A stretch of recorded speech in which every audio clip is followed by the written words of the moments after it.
Hello, Dr. Brant Hulsebus here, and welcome to another edition of Ask the Chiropractor. Ask the Chiropractor is my little podcast that I do when someone has a question about chiropractic or chiropractic care. I try to answer. I'm a chiropractor here in Rockford, Illinois. I'm a proud graduate of Palmer College of Chiropractic, and I'm happy to be the team chiropractor of the Rockford Ice Hogs. Let's dive into it.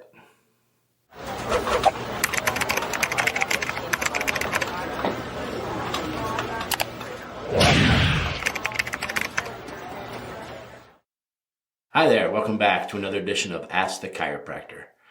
Today we're going to talk about something that most people come in the office pretty confident they know their diagnosis, and then really what it is most of the time versus what it isn't. So we have a lot of, by the way, this is going to be a two-part episode because I'm going to talk about usually what people come in with versus what they think they come in with. And I'm going to do an episode on each one. What are these two things? Sciatica and Piriformis syndrome. We have a lot of people that come in and said, hey, I looked this up on the internet. I know exactly what I have. What I have going on is a thing called sciatica. I said, really? And we take a look at them and we start to do different tests and different x-rays and different examinations. And we quickly realize it's not sciatica at all. It's Piriformis syndrome. So for this week, I want to tell you a little bit what Piriformis syndrome is and why so many people think it's sciatica. And then next week, I'm going to tell you about sciatica. This way you can help differentiate the two. And if you're watching this somewhere else and you're not in the Rockford area and I'm not your chiropractor, you can check with your chiropractor about these two things. They're very similar. So to think that one's one and one's not the other one, it's not that weird. But I like to go over the differences. First thing we have to do is understand what the sciatic nerve is and what it does. The sciatic nerve comes out of your lower lumbars, L4, L5, S1. And they come together to form one big nerve. It's usually about the diameter of your thumb. This nerve travels through your pelvis, underneath your glutes, and then starts to innervate the back of your leg, innervates everything then from the knee down. It does not innervate your front thigh. That is done by a different nerve called the femoral nerve. So the sciatic nerve is the widest, biggest nerve in your body. Maybe not the longest, there's arguments on that, but it's definitely one of the biggest nerves. Like I said, it's about the size of your thumb. It goes all the way down. It controls all the motor functions of everything knee down and behind the legs. It controls the sensation. That's where you would go to a doctor and they would take a cotton ball on a pinwheel and go up and down and tell you to say soft or sharp. The dermatome, the skin area. Burning, itching, soreness, pain, these are all things when the sciatic nerve is irritated. So if you were to have sciatica, we would see the lower back be misaligned. But let's switch over now and talk about Piriformis syndrome. Piriformis syndrome is a muscle, the piriformis muscle. It's underneath your gluteal muscles. And if your pelvic should rotate and your sacrum, your tailbone, does not, your piriformis muscle will become stretched. And when it's stretched, it gets inflamed. And when muscle tissue is inflamed, it becomes sticky. And you see the sciatic nerve is going above, below, or if you're really unlucky, right through this muscle belly. And this muscle belly is inflamed, it'll hit that sciatic nerve and it'll mimic sciatica. You'll have the same things I just talked about. Weakness down your leg, possible foot drop. You could have sensation problems. You could have rotation, other issues. So how do we know that you're dealing with Piriformis syndrome and not sciatica if they're so similar? It's real easy. Most of the time with the Piriformis syndrome, you have a condition called tortipelvis. And with tortipelvis is that your sacrum stayed still, but your hip rotated. And this usually happens because of a problem further up. I said the sciatic nerve comes from your lower lumbars. But your upper lumbars, your L1, L2, have a muscle on the front side or the anterior side called the psoas, P-S-O-A-S. And what that muscle does is it goes from the front side, it goes behind your small intestines, through the pelvis to the front of your femurs or your leg bones. And if your L1, L2 gets upset by you bending and twisting or taking a load and, you have to twist and bend or reach backwards, You overload the little joint in the back called the facet joint, the back side of the joint. Facet joint's about the size of half a die. If you irritate that, you will adaptively rotate and stay away from that inflammation. Now, when the L1, L2 rotate to stay away from the inflammation, they move.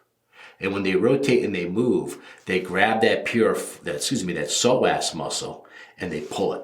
Because what's moving away from one side to the other side. So if the inflammation's on your left side, you're going to rotate away from that left side. And that left psoas muscle now is being pulled and stretched. That's going to grab the femur, lift it, and twist it, and rotate your pelvis. But see, your tailbone didn't want to move. And because your tailbone didn't move, that piriformis muscle that we talked about is underneath all your glutes gets really mad and angry and gets stretched and gets inflamed. And that's what can hit your sciatic nerve. So often people will come in and tell me they have sciatica, and they'll point right at their SI joint and say it's right here. I'm like, that's not your lower lumbars. That's your SI joint. And SI joint means sacroiliac. So sacrum is your tailbone and iliac is your pelvis bone, right? So that's where they come together. That's called your SI joint. So the moment someone says they have sciatica and they point right there, I'm already thinking it's not sciatica. It's probably piriformis syndrome. And how do we check this? We can lay you on your back. And when you're laying on your back, we can grab one of your legs and try to bend that knee towards the opposite shoulder. Because if your pelvis is rotated, that's not going to want to move one way or the other. It's going to lock up on us because that muscle's already being stretched. It won't go as far. And if I put pressure on that knee as I do it, you're going to be, oh yeah, that's the sweet spot right there. Now we know we're on the piriformis. How else do we know it? We lay you face down and we have you lift one leg but not bend the knee and do the other side. Because if that tailbone's not moving, that hip is moved, it's going to jam that joint. And it's not going to let one leg go up as high as the other leg. We call that a sacral leg check. We can also take your feet and bend them all the way towards the gluteus maximus muscle, right? And if your feet, one foot goes close to the other side and there's been no history of knee injury, we can go again think it's tortopelvis and it's piriformis syndrome that's interfering with this. And so now we've confronted the sacral misalignment. You already told us that your SI joints hurt. What we'll do is we'll go up to the SI joints and we'll take our fingertips and we'll palpate up, feeling your musculature. And what we'll do is we'll get up to your back and we'll see that the musculature, the tightness ends around L1, L2. And that's what we find. So we find you need a good L1, L2 adjustment. You need a good SI adjustment or sacrum adjustment. And then you'll get up and tell me how much better you feel.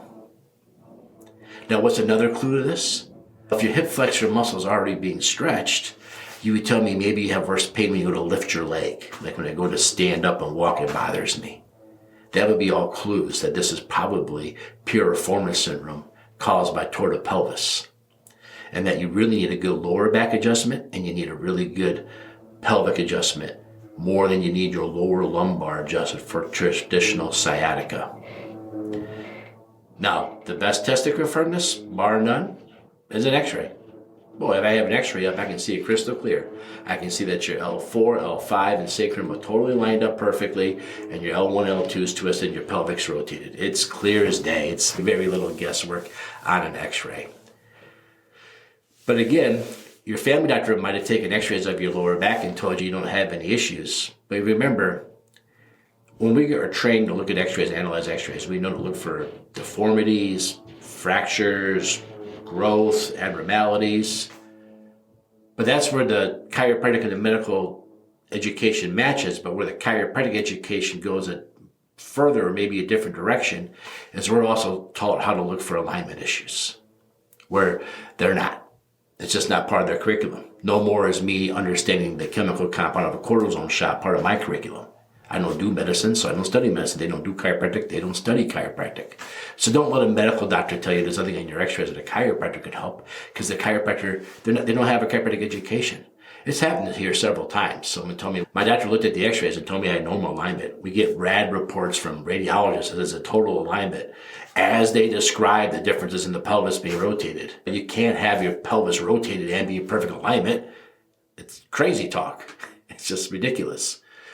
So your chiropractor is trained to look at that x-ray and exactly see what's going on. Now the good news is the images we take and the images your medical doctor takes today in 2025, 90% of the time are the same x-ray. Theirs are just backwards. We put the left and the left, the right and the right. They put the left and the right and the left. So their x-rays are backwards in a chiropractic clinic. You take a chiropractor's x-rays to a medical clinic, our x-rays are backwards. But when you're in our home field, it's our rules, okay? We can look at their x-ray. So if you've already had an x-ray, bring it to the chiropractor. Please bring it to the chiropractor, not the x-ray report.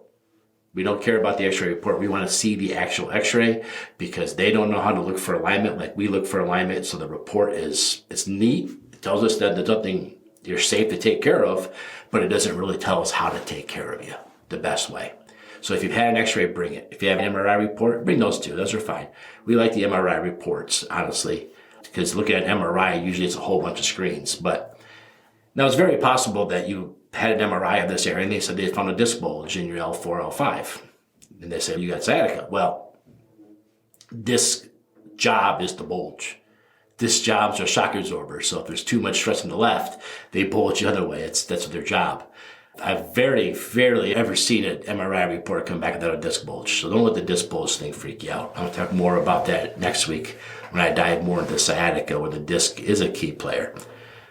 But for the most part, for piriformis syndrome and for this lower back issue, the care plan's simple. We get you adjusted.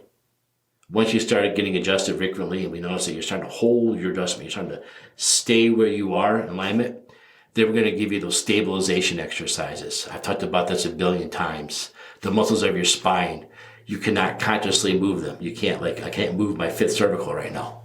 There's no way to do it, okay?